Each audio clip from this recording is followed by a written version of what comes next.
சரி, இப்ப கதவை தட்டிட்டு தான் உள்ள வரணும் அப்படிங்கிறதுக்கு எப்படி சொல்லலாம்? கதவை தட்டிட்டு தான் உள்ள வரணும், அது கதவை தட்டாம உள்ள வராத அப்படிங்கிறத சொல்லணும்.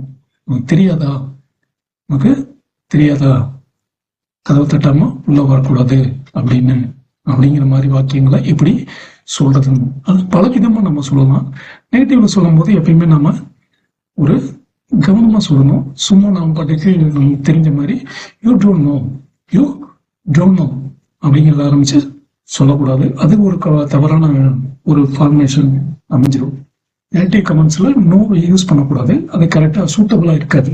Don't know knock the door, don't know knock the door, don't know knock the door before if you come in அப்படின்னு நம்ம சொல்றத கொஞ்சம் எப்படி நம்ம சொல்லலாம், ஜெனினா எப்படி சொல்லலாம் அப்படிங்கிறத பார்ப்போம். Knock on the door before you